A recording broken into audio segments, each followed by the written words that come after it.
Hey guys, subscribe for daily content, and if you're shopping for gear, make sure you check out the description for the newest items at some of the very best online retailers. There's also links for some of the items that I personally recommend. Thanks!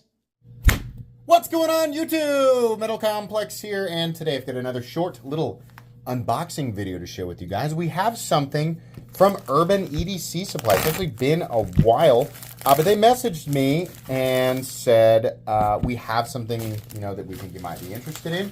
Would you like to take a look? And I thought it looked pretty cool. So I will link this. Excuse me.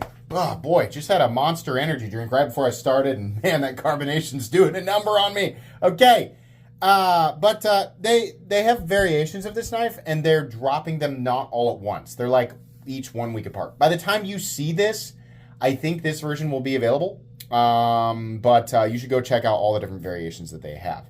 Thanks to my patrons for supporting me. Links for this down in the description.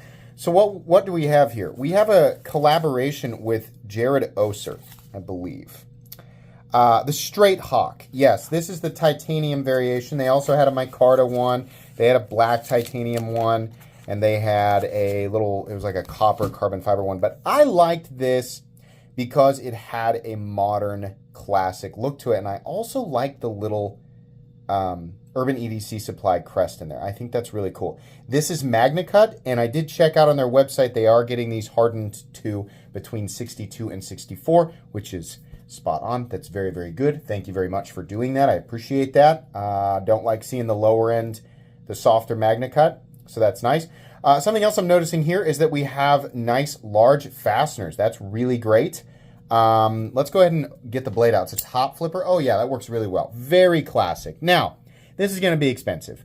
My guess, because they don't list the OEM, just trying to do it left-handed. Little tiny guy, right? Not tiny. It's just meant to be a smaller, like modern classic design, right?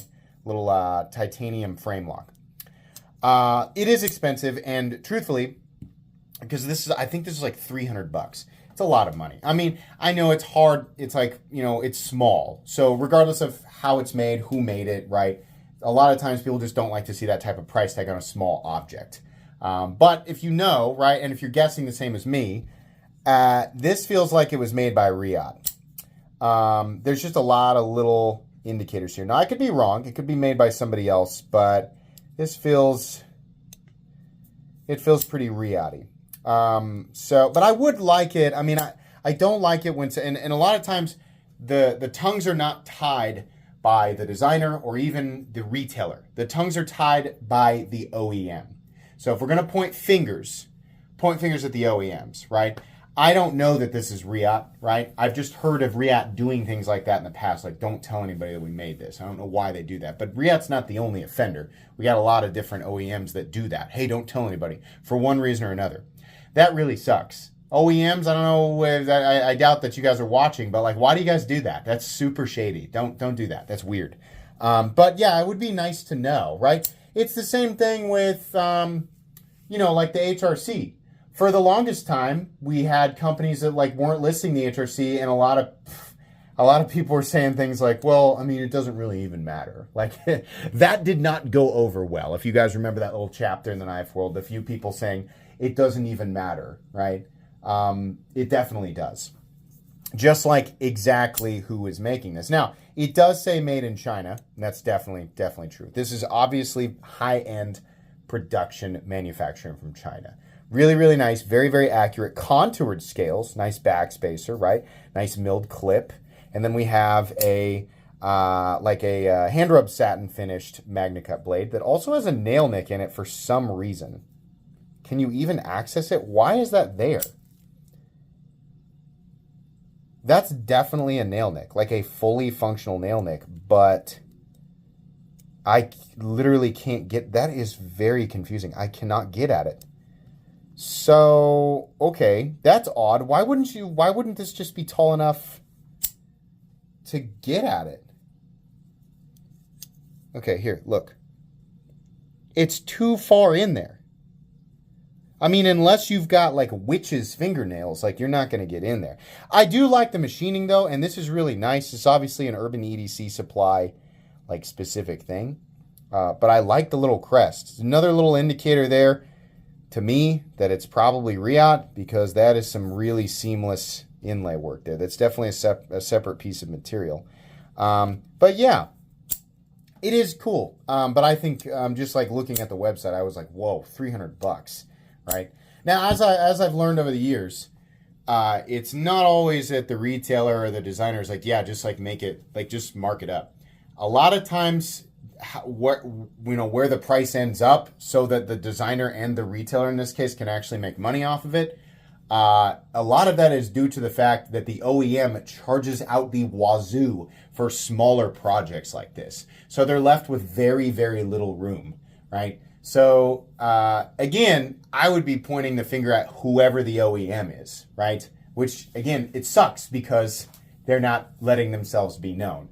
But that is usually the case, right? Because obviously the designer and the retailer want to be able to make some money. And if the price ends up being a little bit outrageous, it's probably because they didn't have a ton of room. because the OEM charged them so much for a small batch project. So it kind of sucks. It is nice though. I mean, like at the end of it, like the pricing and the mystery OEM aside, I mean, I'm guessing. Maybe I'm wrong. Maybe it's Bestech, right? I just have a hard time believing that Bestech would be like, don't tell anybody, right? Usually they want their name on stuff. But yeah, I have no idea. It feels really, really good though.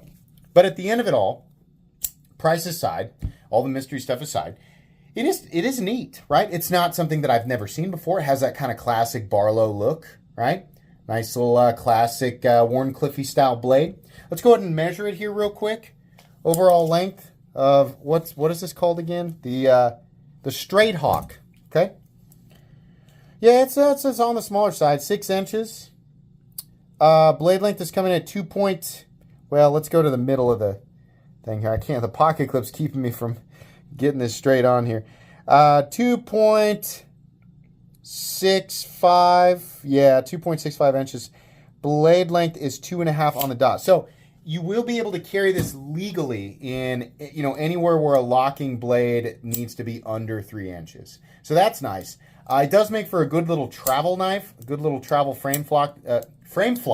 What's a frame flock? Frame lock. It's got a little bit of fidget factor to it. Honestly, the top flipper and whatever if you want to call it, front flipper, right, works really well. The action feels nice. The detent feels good. Yeah. Okay. I do like it. I just don't love the price tag, right? But I'm not. Again, I can't get too upset at the designer or the retailer, because they're a business. They have to have a little room for themselves. It's just everything that I hear is like, man, the OEMs kind of make it a little difficult. So depending on the OEM, I think everybody's got different rules.